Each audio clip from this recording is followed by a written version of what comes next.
let's get to our pal, Jeff Paterson, brought to you by 4 Winds Brewing. Locally owned, family owned, and operated in Delta. Home to the 4 Winds Light Lager, a crisp, clean, and easy drinking beer. A beer for everyone, a perfect beer for before, after, or during the game. You watching your Canucks lose to the San Jose Sharks? Boom. Get some 4 Winds delivered at 4windsbrewing.ca or ask for it, 4 Winds Light Lager at your local liquor store or have some delivered to you, as I said, right to your door through the online shop at 4windsbrewing.ca. Let's bring him in. Jeff Paterson.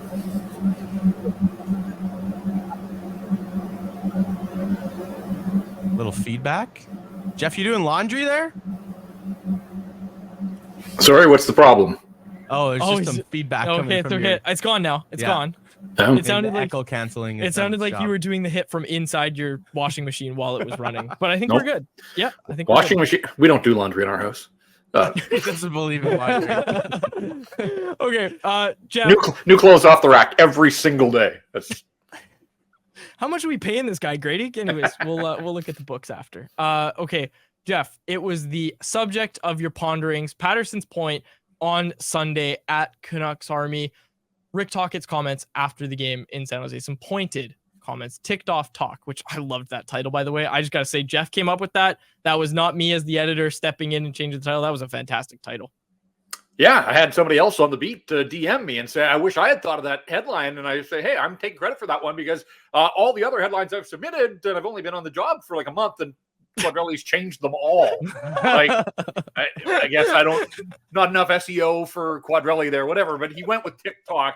And yeah, look, I like those comments after the game. He's not letting this team off the hook for a late November loss against the San Jose Sharks because the schedule was tough. And the point of my column, and hopefully people have read it, and if they haven't, go check it out, is that, you know what else is tough?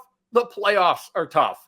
And it's a grind. And I sort of pointed out using that 2011 team that, 2 trips to Chicago, 2 trips to Nashville, 2 trips to Boston, 1 trip down to San Jose. It was 25 games in, I think, 62 or 64 nights.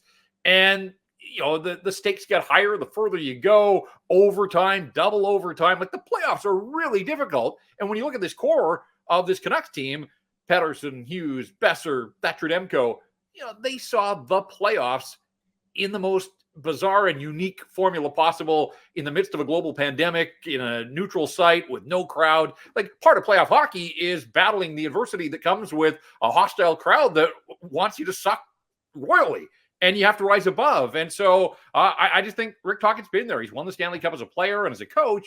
And basically his comments were playoff teams don't let opportunities like this get away just because you're a little bit fatigued. So I like that. He's raising the bar around here. And look, over that 10-game stretch, guys, they went 5-5. Like, that's totally credible. And if that's now seen as something disappointing, then maybe the culture is changing little by little around here. But when you go to the third period, tied 2-2, and you've scored late in the second, and it's right there on a platter against the worst team in the NHL, they should have been 6-4 over that daunting 10-game stretch. JPat, Pius Suter was originally cited as a day-to-day type of injury. You were able to follow up with Tocchet about Suter again today at practice. Where do you think Suter's at, and how much do you think the Canucks miss him right now? Well, I was glad to see him first and foremost. I saw him in the hallway. They had a big table. It's Hockey Fights Cancer Night, and they were getting players to sign some memorabilia. And I saw him, and I thought that's the first time I've seen him even around the rink and around the team. But Tocchet told us he hasn't skated yet, suffered a bit of a setback. We're led to believe it's a middle body injury. Take that for what it's worth. Tocchet said lower body, so that rules out. I'd had some people that were asking me, is it a head injury? No, I'm going to take the coach at his word here. And Tocchet said, look, we miss this guy. And I think, Rick, he hasn't tried to mislead here. I think he's tried to answer questions about Pius Suter, but also sort of stick to the club policy of not divulging an awful lot. And so that at times you can tell that he doesn't want to answer these questions, but it's been 2 weeks tomorrow since we last saw Pius Suter on the ice. And that was at a practice at UBC. And after that, he has disappeared. He's missed 7 games now. And look at the record over the last 7 games. It's never just one guy, but he was playing well and he was contributing offense. And so he really was sort of finding his form as a member of that third line. And so I do think that they've missed him an awful lot. And I thought Rick Tocchet had a really interesting comment last week. This has sort of been a pet peeve or pet project of mine, getting weekly updates on Pius Suter. But he said that Suter was a guy that when games were starting to slip away, when periods were slipping away and the other team had momentum, that he's already discovered now that Pius Suter is one of those guys that you can put out there to try to change the momentum. And there's not a lot of flash in his game, as you guys know, but there are just really solid habits. Spends most of his shifts in the offensive zone, doesn't get scored on. And I kind of get where Tocchet's coming from. He's a bit of a safety valve there. If other lines aren't going, you just need to spend a little bit of time in the offensive zone. Pius Suter and his line mates were doing a good job of that. So it's troubling to the point that he hasn't skated yet. The word setback always catches your attention. He's missed 7 games. And if he hasn't skated, Tocchet today said, it's going to be a few more at the very least. But there is no definitive timetable with whatever the nature of the injury is. They're just going to have to push on without him. And Teddy Blueger playing a little higher in the lineup. That's the other crazy thing is they've had this incredible start, 22 games in. That game in Montreal, the last game that Pius Suter played, was the first game Teddy Blueger played. Like, they played one game together. And so we really, as good as the bottom 6 was in Seattle the other night, we still haven't had a true representation of what this team can look like, what Rick Tocchet would have at his disposal with both Blueger and Suter in the lineup together, aside from the one game against Montreal. Jeff, what do you make of everything going on with Andrei Kuzmenko, back-to-back games, a healthy scratch? I was fine with Friday night. I kind of thought message sent, and I like to see guys get an opportunity to respond. But Rick Tocchet was pretty clear today after practice, and I asked him, was that the plan all along to sit him out both games, or was the decision on Saturday a byproduct of the way that the team played, and particularly that bottom 6 on Friday? And he said yes, that it was too difficult to find somebody to come out of the lineup the way they had played and beaten the Kraken, and the quick turnaround to San Jose. Now, for the people out there that are saying fresh legs, I hear you. I'm not sure that one player with fresher legs than his teammates is going to make a huge difference, but we have no way of knowing. My counter to that is, though, Andrei Kuzmenko has had fresh legs on a lot of nights here lately. And how's that work for him in the hockey club? So, when they lose by a single goal and you're down and you're pressing late, would you have liked to have had a guy with 39 NHL goals on his resume out there? Yeah, probably. But let's be honest, too, that the 39 goal scorer of a year ago isn't the same guy that we're seeing in front of him. And he was asked a bunch of Kuzmenko questions today, and one of his answers was like, last year's last year. And even though he was here for 36 games last year, he's turned the page, and whatever Kuzmenko did last year, Rick Tocchet didn't seem too concerned about that. He's dealing in the here and now, and that's a player that, it's not just that he's not scoring. Tocchet pointed to some decisions he made with the puck in the neutral zone where he just has to make simple plays and effective plays, and he's trying to beat guys 1-on-3 and then having his pocket picked and teams go back the other way, and that disrupts line changes and those types of things. So, it's not about the fact that Kuzmenko has gone 9 without a goal and 1 in 14. Tocchet said everybody goes through slumps. He's got other guys that are going through slumps. It's more about those staples, as he talks about just about every media availability, and those are the things that he's harping on with Kuzmenko. But he felt that Kuzmenko had a pretty active practice today and was quick to declare, as you guys pointed out earlier, he will play tomorrow night. With Kuzmenko returning to the lineup, what would you do with the Canucks' power play? Do you keep Hronek on the first unit because of the success they've had recently? Do you insert Kuzmenko back in because you want to put him in a position to succeed? How would you approach it? Yeah, you know what, Arm, I think I'd stick with the 2 defensemen set for the time being. I don't think that's a long-term play, but the way that Hronek's hammering the puck right now, the way that Quinn Hughes is looking for his shot opportunities, and just that movement. And Hockey Night in Canada did a nice job, I thought, on Saturday, pointing out just when you see the trackers on the ice and the 2 guys moving and how confusing that is for defenses. I also think when you look at what they offer up as a second power play unit, I'd get Höglander on there, and I'd put Kuzmenko on that second unit as well. With all due respect to Teddy Blueger, sorry, he's here to do other things.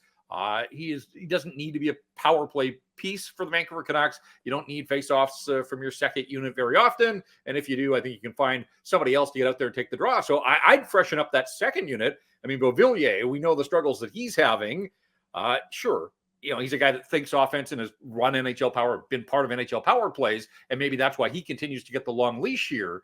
But I would inject Höglander. I'd find a way to get Kuzmenko on that second unit, try to get him a few more shots. We know that he's not a volume shooter, but on the power play, maybe you focus a little bit more on him and make him a featured part of that. So I think they've got some options, but for the time being, the power play struck twice the other night. Hronek, the way that he's playing, I think I'd stick with that 2 defenseman set and kind of ease Kuzmenko back into the lineup. Baby steps here. I don't know that you want to reward him right away with a spot back on the first unit because not a whole lot's happened for him when he's been out there with the man advantage this season.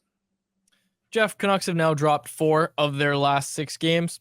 Any signs of concern for you, or is it just one of these stretches that every team goes through? No, I mean, I think there are some reasons, and the schedule is part of it, but I'm not letting them off the hook like their coach. I mean, part of that 10-game stretch, guys, they played one top 10 team in the National Hockey League, and I think you have to take that context matters here. I mean, they played Colorado the other night, and they played them hard for 40 minutes, and then the game got away in the third period. A couple of concerns. Their last 3 regulation losses, all tied 2-2 going to the third period. I think the really good teams find a way to put the hammer down, and that's 3 straight games against varying levels of competition where, the game has got away from them and ultimately they've left points on the table. So, it is a 60-minute game as much as it's a cliche. They can't rest on their laurels if they're tied 2-2 and think that, we're going to get power play opportunities and that's how we'll put the hammer down and ultimately get the win. Don't chase the game. And I think even against a struggling team like San Jose, you saw the Canucks never had the lead. They thought they did with the Lafferty goal that was overruled. But at the end of a stretch like that one, back-to-back with travel, they chased that game. And in the third period, then you're leaning on your top-end guys. And I thought Quinn Hughes was heroic all night on Saturday. But in the third period, 12 minutes in the third period at the end of that stretch of the schedule, plays 30 minutes on the night, 16 shot attempts. So, he tried everything in his power. And if he had that left in the tank, why couldn't other guys have come up with that sort of effort and energy level? But Quinn Hughes seemed like, to me, that was leadership. He was doing everything in his power to get the Canucks back on even terms in that hockey game. I do have some concerns about Elias Pettersson. Maybe there are small red flags right now. It's the lack of shot volume for this guy that he's got. I was doing the math here the other day. He hasn't scored since the power play goal in Calgary, 1 goal in 9. I mean, that's a little bit alarming for a guy who looked and made it look so easy in those first 10 games, but really at shot volume, where he's got 14 shots in his last 8 hockey games, not even 2 shots per game. And I thought I noted him passing up shot opportunities in San Jose on Saturday. Now, I know, Harm, when you and I did the postgame on Friday, we mentioned that, he had a couple of one-timers in the power play against the Kraken, and that to me looked promising for the people that think, it's got to be a wrist injury. I don't know if it's if he's in a funk, if it's a confidence thing, whatever. I don't need to see the one-timer. We know how lethal his wrist shot and his snapshot can be, and he beats goalies cleanly when he has time and space. And for him to be averaging, a shot and a half, 2 shots per game. I go back to the Dallas game where he scored, and that was his last 5-on-5 goal. He had 7 shots that night. You're not going to have 7 every night, but he's so talented. He can do so much when he's got the puck on his stick in the offensive zone that's the troubling trend for me right now. And I hope that's all it is a trend. But that jumps out at me that Elias Pettersson's leaving way too many of these games lately with a single shot or maybe 2 shots on goal. But, there have been a few more attempts along the way. But in terms of actually hitting the target and finding the net, just not a whole lot happening around Elias Pettersson these days. Jeff, great stuff as always, my friend. Go buy tomorrow's outfit. Yeah, I'm going to go figure out the technical issues. I'm glad that we got that sorted out. Not sure what happened off the hop there, but always fun to be on with you guys and looking forward to a big week ahead here. Not so much the Ducks, but Thursday, the Stanley Cup champs in town. Should be a fun night at Rogers Arena. Absolutely. Thanks, Jeff. Thanks. Patterson. Apparently unaware that the Anaheim Ducks are a wagon, as I said in the start of the show. No, that was really good stuff from Jeff. I want to highlight one thing that Jeff said. When he spoke about Rick Tocchet and the leadership coming from him and kind of having a trickle-down effect.